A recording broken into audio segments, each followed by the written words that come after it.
Hello everyone. So again I'm back with a new video and in of the PYQ series of preset. ठीक है, आपको पता है preset में already we are discussing the subject wise, chapter wise PYQs and what we are doing is कि we are revising the complete syllabus. ठीक है, complete syllabus through PYQs. तो एक प्रकार से हमारा PYQ भी लग रहा है और हम कंप्लीट सिलेबस को देख रहे हैं. क्यों? क्योंकि मैं सिर्फ सब्जेक्ट वाइज आपको क्वेश्चन नहीं करा रहा हूँ, मैं इसमें चैप्टर वाइज आपको क्वेश्चंस करा रहा हूँ. ठीक है, so this makes a difference. ठीक है, क्योंकि मैंने बहुत सारी वीडियोस देखे हैं but they are not catering that demand which we generally need, right. तो उसको देखते हैं, आगे चलते हैं. ठीक है, मैंने क्वेश्चंस को आपको ऑलरेडी पता है कि 3 सेगमेंट में बांटा है. That is hard, not that hard and easy to handle sort of questions. ठीक है, already in the previous video we have seen lot of questions. ठीक है, तो हमने 10 क्वेश्चंस उसमें लगाया था and in this video will be discussing about the next 10 questions. ठीक है, इजी टू मॉडरेट कैटेगरी में और at the end will be having a very nice practice questions. ठीक है, क्वेश्चन. ठीक है, तो फिर चलते हैं विदाउट एनी फर्दर ड्यू. ठीक है, let's dive into the questions. Which one of the following animals was not represented on the seals and terracotta art of the Harappan culture? देखो यार, इसको याद कर लो, इसको अच्छे से याद कर लो. मैं आपको एक तरीका बता देता हूँ.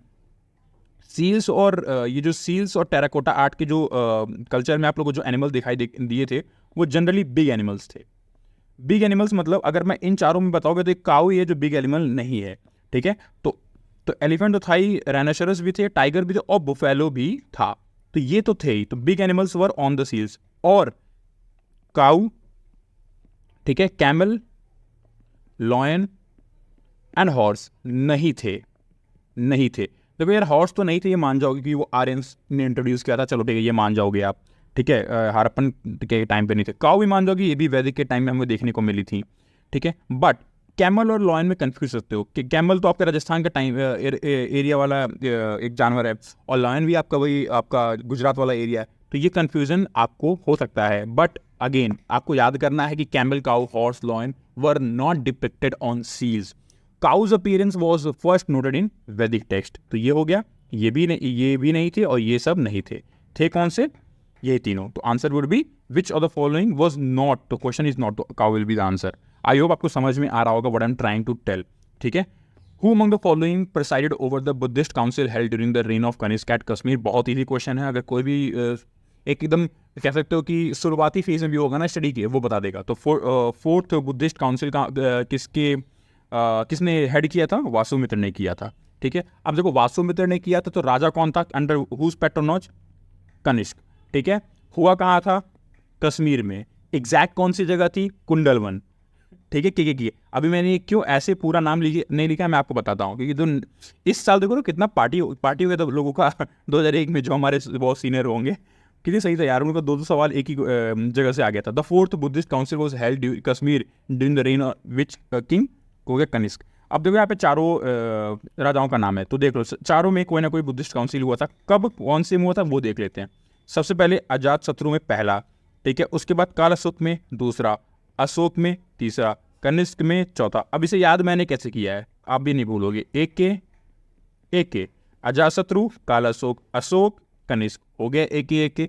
ठीक है, अब देखो चेयरमैन मतलब किसने इसको प्रिसाइड किया था, प्रेसिडेंट कौन थे उस बुद्धिस्ट काउंसिल के? देखो अजातशत्रु के टाइम कौन था? महाकश्यप जी थे. ठीक है, कालाशोक के टाइम कौन थे? चलो ये आपको मैं होमवर्क दे दूं, चलो बता देता हूं. सभा कमी थे. ठीक है, अशोक के टाइम कौन थे? मोगाली पुत्र तीसा थे. ठीक है, और अभी तो आपको पता ही वासुमित्र थे, पर इसमें एक वाइस चेयरमैन भी थे. ठीक है, इसमें एक वीसी भी थे, V.C. कौन थे वो? अश्वक घोष. ठीक है, तो देखो यार इजीली इसको याद करना पड़ेगा. बुद्धिस्ट काउंसिल बहुत इंपॉर्टेंट है. अब इसे बहुत ज़्यादा डीप में नहीं जाएंगे कि पहले बुद्धिस्ट काउंसिल में क्या होता है, दूसरे बुद्धिस्ट काउंसिल में क्या होता है, तीसरे बुद्धिस्ट काउंसिल में क्या होता है. वो थोड़ा सा आप लोग स्टैटिक का पार्ट है, मतलब स्टैटिक का तो पूरा ही सब्जेक्ट ही है. आप लोग प्लीज़ जाके उसको रिवाइज कर लेना, क्योंकि देखो यहाँ से ना क्वेश्चन फंसते हैं. ठीक है, now coming to the question number 14. बल्कि मैं तो बोल रहा हूँ कि वीडियो पॉज करो, अभी जाओ जल्दी से गूगल करो सारा बुद्धिस्ट काउंसिल, 2 लाइन देख के तुरंत वापस आ जाओ वीडियो पे. ठीक है, विच of the following dynasties was ruling over north India at the time of Alexander invasion? ये भी बहुत सिंपल है कि मौर्यंस तक नहीं आए थे और नंदा उस वक्त रूल करते थे. आपको पता ही है क्योंकि और ऐसा आप लोगों ने थोड़ी स्टोरी वगैरह सुनी होगी कि अलेक्जेंडर को बताया गया था कि बहुत ही अमीर राजा है, धनानंद, उसके पास 3 लाख की सेना है. ठीक है, पूरे नॉर्थ इंडिया को रूल करता है बहुत. ठीक है, वो सारी जो कहानी याद होगी ना तो आप इजीली यहाँ तक पहुँच जाओगे.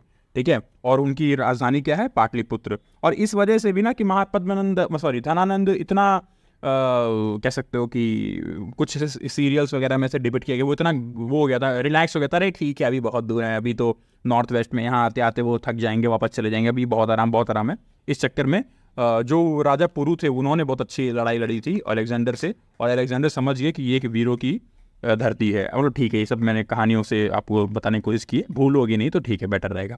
देखो ये क्वेश्चन मैंने मीडियोकर मतलब मीडियम रखा है, नॉट दैट हार्ड, बट ठीक है, but not easy to handle as well. The following person came to India at one time और अनदर, मतलब ये चार लोग तो इंडिया में आए थे। कब कौन कैसे आया था? देखो आपको पता है मेगास्थनीज इन सब में सबसे पहले आए थे, तो मेगास्थनीज को ढूंढ लो, सबसे पहले ये दोनों गया, ठीक है।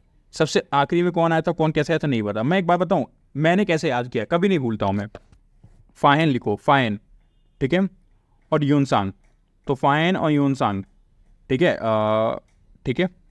देखो यार फायन और यूनसांग ऐसे ही था, तो यून बाद में आता है ना, तो फायन यूनसांग, समझ रहे हो, इसका एन और इसका एन, तो फायन और यूनसांग मैंने ऐसे याद किया कि अगर एन बाद में आता है तो वो बाद में ही वो आता है, ठीक है। तो कहने का मतलब क्या है, सबसे पहले कौन आएगा, सबसे पहले आएंगे मेगास्थनीज, उसके बाद कौन आएगा, ठीक है, हाँ मेगास्थनीज, उसके बाद कौन आएंगे, क्या हो गया, फाइन आएंगे, फाइन के बाद कौन आएगा, यूनसांग आएंगे, और जो बच्चा उसके से आखिरी आएगा वो कौन होगा, इत्सिंग, ठीक है। तो मैं देख लेता हूँ पहला कौन है, आपका आंसर आई थिंक ये है 3142, ठीक है, 3142 exactly. So we have arrive to the answer. कभी नहीं भूलोगे यार, एन से एन याद कर लो, ठीक है। आगे चलते हैं। देखो मैंने इसको एक टफ कैटेगरी में इसलिए रखा है क्योंकि ना इसमें देखते क्यों, पहले आप लोग समझो क्वेश्चन क्या है। एक मैप दिया हुआ है और क्वेश्चन ये कह रहा है कि ये बताओ मैप किससे रिलेटेड है, और ऑप्शन क्या है, कनिष्क किससे मैप भी देखो और क्वेश्चन भी देखो। Kanishka at the time of his death, ठीक है। Samudragupta after the close of his South India campaign, ठीक है। Ashoka towards the close of his reign, ठीक है। Empire of Thanesar on the eve of Harsha's accession. तो इस ना मैप में एक ये वाला एरिया देखो, ये वाला एरिया अनऑक्युपाइड है और इसी को बोलते हैं कलिंग। यही से आपका आंसर मिल जाएगा। अगर आप हल्का फुल्का कंफ्यूज हो गए, एक्चुअली ना ये मैप ना समुद्रगुप्त का भी है पर उसमें ये भी था, ठीक है। ये मैप कनिष्क का भी है, बट कनिष्क के टाइम पे साउथ इंडिया तक वो नहीं आ पाए थे, वो थोड़ा सा सेंट्रल इंडिया तक ही रह गए थे एग्जैक्ट, ठीक है। मतलब सेंट्रल इंडिया का हल्का सा नदन पार्ट तक वो पहुँचे थे, ठीक है। तो ये कलिंग से आप आंसर में पहुँच जाओगे और your answer will be C, ठीक है। तो क्वेश्चन नंबर 16 का अगर आपको कोई आंसर पकड़ना होगा तो क्या बोलोगे आप, it is a map of Ashoka.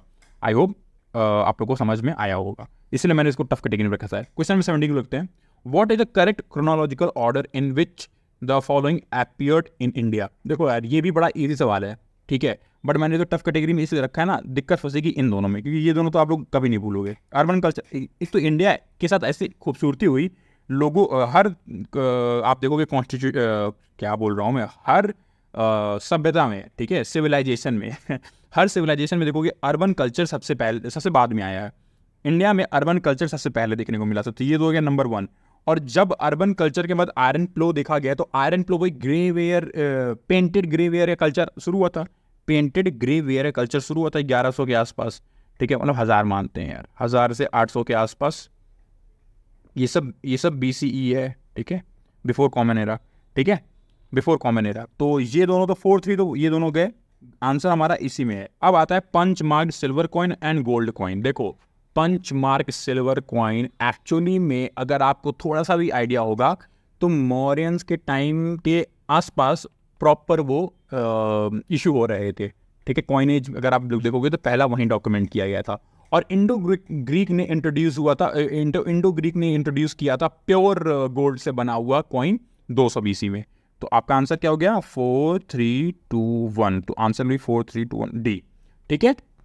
वही है ना, कुछ कुछ चीज़ें आपको थोड़ी सी रिमेंबर याद करनी होंगी, ठीक है, इसलिए मैंने इसको टफ कटिंग में रखा था, यूं ही नहीं रखा था मैंने, ठीक है। ये इजी टू मतलब गुड क्वेश्चन है, ठीक है। The river mention most in early वैदिक लिटरेचर। देखो एक्चुअली में सब मेंशन थी एक्सेप्ट गंगा, ठीक है, एक्सेप्ट गंगा, ठीक है। सरस्वती पता है आपको कि एक तरीके से इनको क्या बोलते थे, नदी तमा मतलब नदियों की देवी, मतलब नदी देवी भी बोलते थे। ये मोस्ट सेलिब्रेटेड, जैसे आज के टाइम पे गंगा इज मोस्ट सेलिब्रेटेड, उस वक्त मोस्ट सेलिब्रेटेड नदियों में सरस्वती थी। और सिंधु वॉज मोस्ट मेंशनड, तो उस वक्त की लाइफलाइन थी सिंधु। ठीक है, कंफ्यूज बिल्कुल नहीं होना है।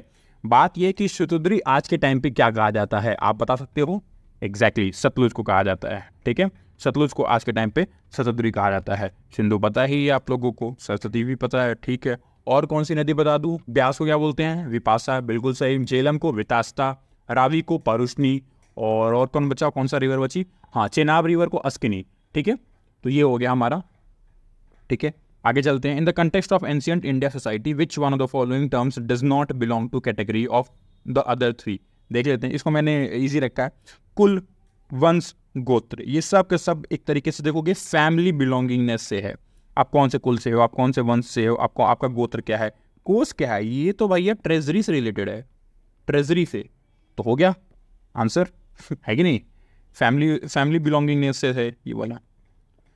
Who among the following was a ब्रह्मवादिनी? ठीक है, जिसको वेदों का ज्ञान होता है, but she is a female.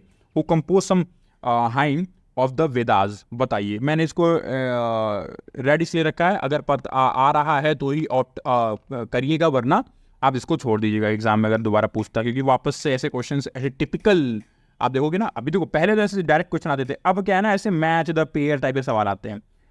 Inspiration यही है, आज भी यूपीएससी की इंस्पिरेशन ये 1995 वाले सवाल ही हैं। बट आज क्या है ना कि पहले एक सवाल में मिल सकता, अब इसे 4 सवाल से एक सवाल बनाते हैं, तो हमें अब 4 सवाल करने पड़ेंगे।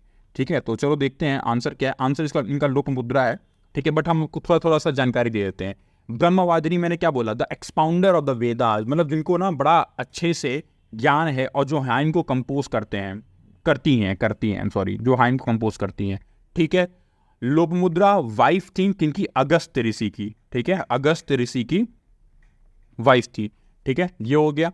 मैत्री याज्ञवल्क्य ऋषि की थी। और आपको पता हो गार्गी मैत्री गार्गी और याज्ञवल्क्य ऋषि संवाद, आपने सुना होगा, बहुत ही खतरनाक संवाद उन्होंने किया था।